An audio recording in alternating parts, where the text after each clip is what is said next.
Now, I don't usually do this, but I came across a documentary not long ago which was an investigation into the death of Arturo Gatti.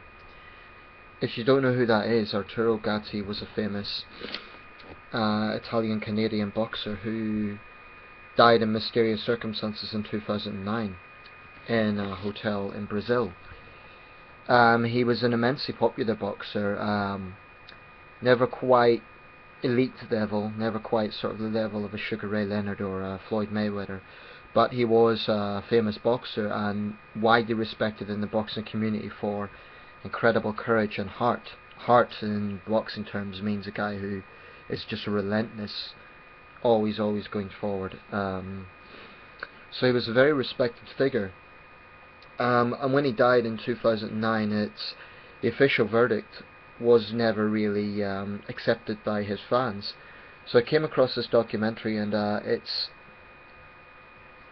I think it poses a number of interesting questions about the situation, and I just want to share my reflections.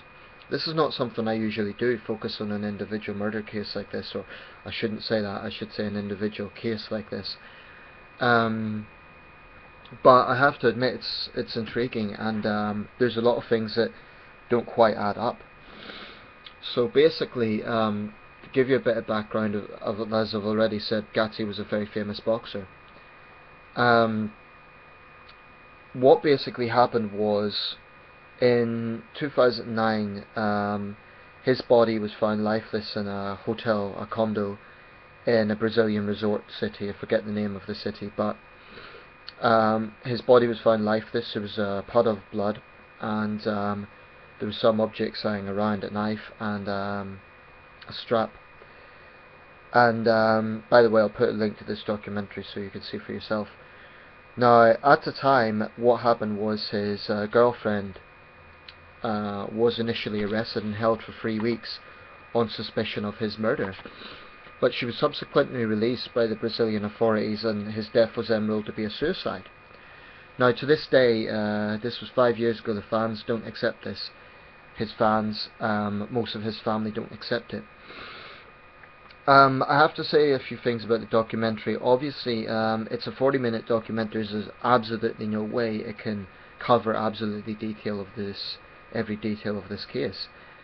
So we shouldn't assume that any single documentary will show everything. I'm not saying because they don't want to, but because the time in a documentary they simply cannot explore every angle of it. It seemed to be a relatively balanced documentary, though. They seemed to interview people of both sides, that is, those who believe he was murdered and those who believe that it was suicide. And at the moment it sort of seems to be his wife's word against those who believe that she either killed him or had him killed. To give you a bit of background, this was a Brazilian woman whom he met relatively late on. She only saw one of his fights, I believe his last fight. But by all accounts they had a very rocky relationship. And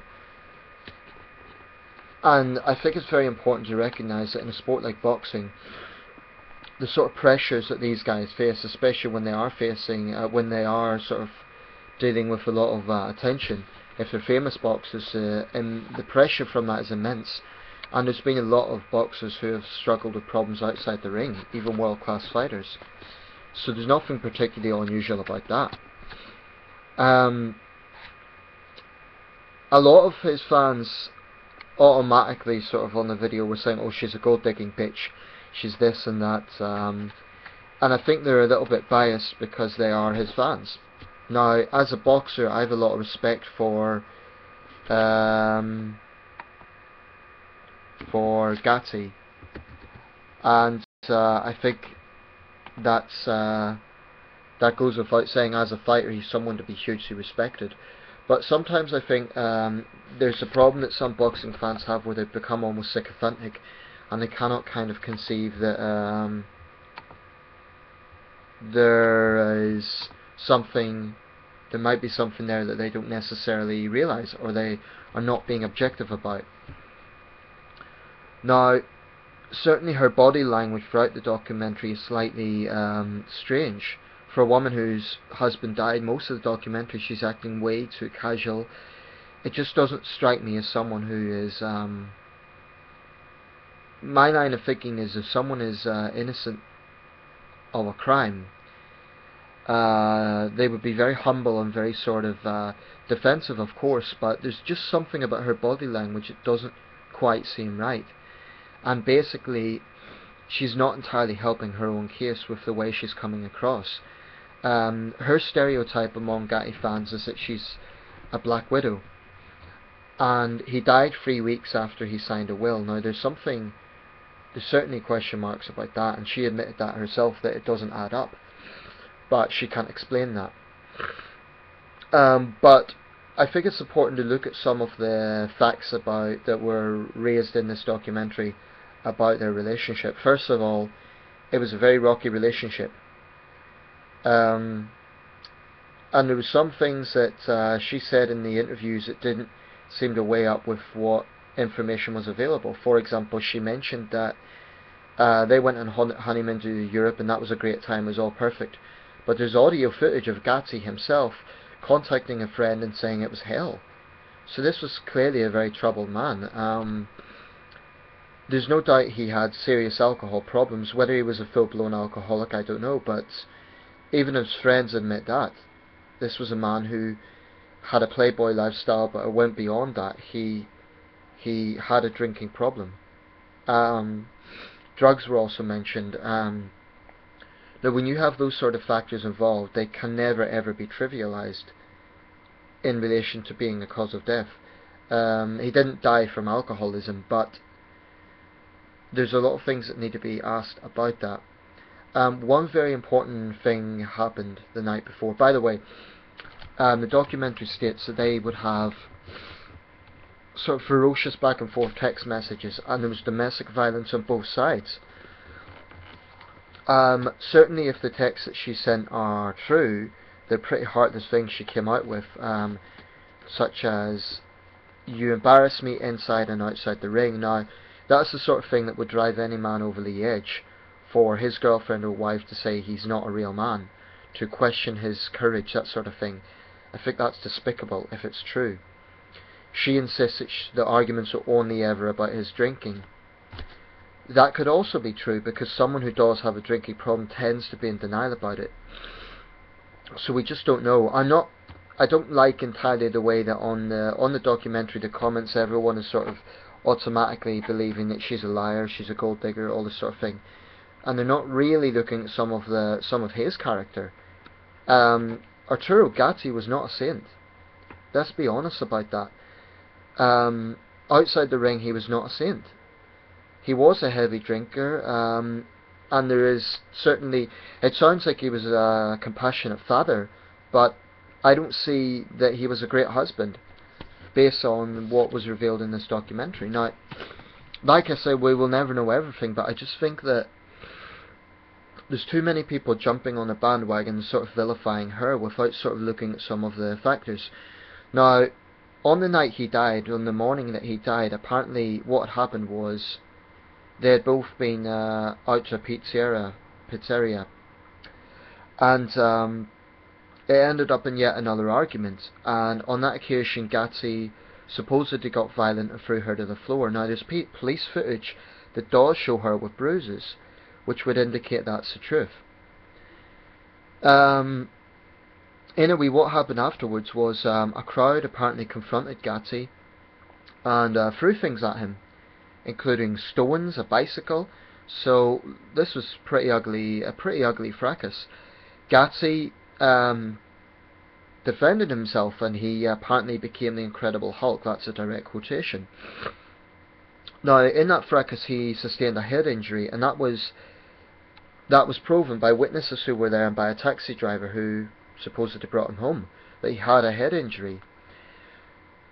During the documentary, they mentioned that some of Gatti's family, who never believed that he killed himself, they hired detectives to find out themselves, and those detectives seemed to completely ignore this point, that the head injury was caused the night before.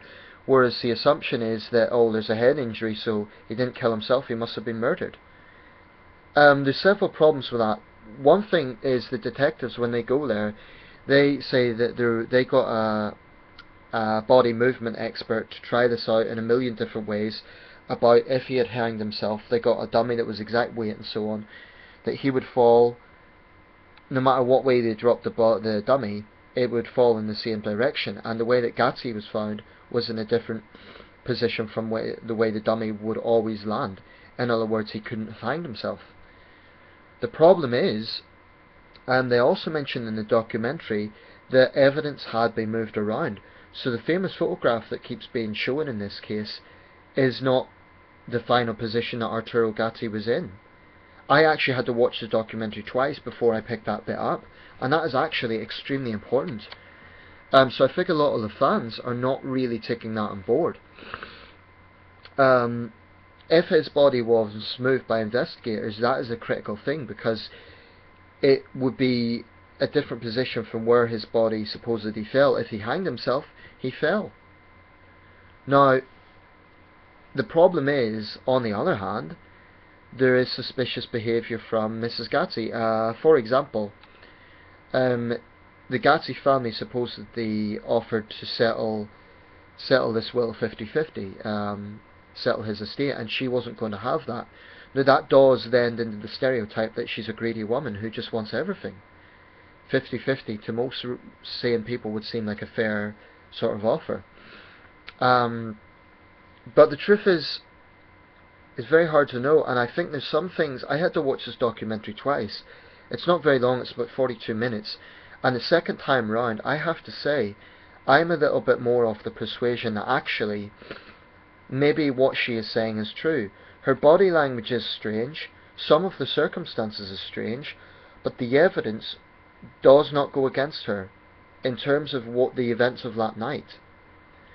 I have a feeling this could be a case of the boy who cried wolf. In other words, because this woman has a bad reputation, she may well have been cruel, she may have said cruel things and not exactly helped her own case, but that doesn't, being cruel doesn't make her a murderer.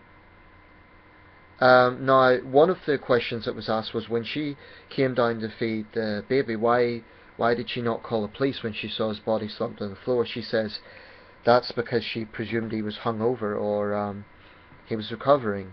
I don't know. The simple truth is, the only people who will ever know is Arturo Gatti, God, and Mrs. Gatti. They're the only people who will ever know the absolute truth. And, well, if it was suicide, arguably she wouldn't even know 100%. There is one point I'd like to make. A lot of people, a lot of his family, including, by the way, a friend, Mickey Ward, who became famous for the film The Fighter. Ward fought Gatti 3 times and they became close friends. Ward, among others, repeatedly said this is not a man who would have killed himself. Well, actually, one of Gatti's friends did come forward and say actually he did display suicidal tendencies in the past. So all of his family and friends or most of his family and friends are saying he never displayed those sort of signs. But you know, suicide is not always something that is very apparent. I mean, look at Heath Ledger. That's another example of someone who on the surface there was no obvious problems. So there's a lot of just assume that because someone doesn't look suicidal, they're not capable of it, is a bit naive. I mean, this was a man who was obviously drinking heavily to cope with the pressures of his fame, the pressures of the relationship. The events of that night could well have driven him over the edge. It is conceivable. I mean, this was a ferocious row he had. He was obviously heartbroken. He was angry. He was in pain. He was drinking. Not just physical pain, emotional pain. He has a mob attacking him. You know, they're siding with his wife. So all of this is a real psychological battle for anyone to deal with. I don't think it's inconceivable that he could have done that. Now, I didn't know Arturo Gatti personally, and it certainly would be wrong of me to say that I know him in the way that his family and friends did. But the point is, there are family members who say the opposite. In fact, his older brother has broken with the family to say actually he met the wife and he was looking for any signs that she was a liar, And at the end of that meeting, he ended up trusting and believing her. Watch the documentary, you'll see what I mean. It's at the end of the documentary. And he now believes that this was a man who, he knew his brother inside out, and he says this was a man who had some serious problems, and they're basically scapegoating her. That seems to be the message that the older brother is getting out. Just a word about just the idea that because he is a tough boxer in the ring, he would never sort of take the step of ending his life outside is a bit naive, because I would name two famous British fighters, Freddie Mills and Randy Turpin. They were both tough men. They both had a lot of heart. They were both great fighters, and they both killed themselves. Well, I should say the Freddie Mills case is a bit more mysterious, but Randy Turpin killed himself. Just like Arturo Gatti, he was a great fighter, he had a lot of heart, he was a brave man. But the idea that just because someone is physically tough, mentally tough, it doesn't mean that anyone could be pushed over the edge. Anyone. I think what may be the case here is the family and the friends just don't want to believe that. They don't want to believe that a man who they idolise basically could have done that. I absolutely don't know the truth. I'm just reflecting on some things that were raised in this documentary, and I think there's some very interesting things that people need to consider. I think this could be a case of the boy who cried wolf. In other words, she sort of hasn't done herself any favours with her reputation, and she admitted that herself, that she wasn't a great wife, but that does not mean that she is a murderer. And the question has to be asked, if no one else came into the apartment, how can a petite woman physically overpower a powerful boxer? It is a valid question. You would have thought if they got into some sort of physical altercation, unless she drugged him or something, and there doesn't seem to be any signs of that, then how on earth would she have been able to physically overpower him? You know, there would have been a fight and she would have killed him, and there would have been signs of that, but none of this makes sense. I mean, this injury on the back of his head, what people are saying that shows he was murdered, but actually they're ignoring the fact that injury was picked up the night before. So why are the investigators not taking that on board? If you're an Arturo Gatti fan, I know you're going to say I'm full of shit and she's a gold-digging bitch. I'm not saying here that I believe everything she's saying. Certainly her body language is suspicious. But there's a lot of things about that event that I think his fans aren't really considering. And I do think it's possible that this woman is being vilified without people looking at all the information. No doubt about it, she said cruel things, and she does strike me as someone who's dishonest. But my instinct is she did not murder Arturo Gatti. My instinct is that it may well be the case that he killed himself. That is now my instinct, having watched this twice. And I'm going to look up more information. I'm going to see if there's anything else. Like I said, I don't usually follow these sort of things, but I mean, I don't usually make videos about them, but I just think too many people are quick to jump on a bandwagon because they love or admire someone. I guess that's the point I'm trying to make with this video, without looking at everything. It's a bit like the Michael Jackson death, you know. People would not put any responsibility on Michael Jackson whatsoever for the sort of lifestyle that he had. Instead, Conrad Murray, who I'm sure had responsibility, but I can't help but feel he was scapegoated for that. I don't know. I mean, in the end of the day, if Arturo Gatti had a drinking problem, that was his responsibility. So there's a lot of issues that need to be raised there. Anyway, I'll put a link to the documentary, that you decide yourself. I'm not saying I completely believe her, but I just don't think that it's a case that it's clear cut that she killed him, which is what the fans are arguing. I don't believe that.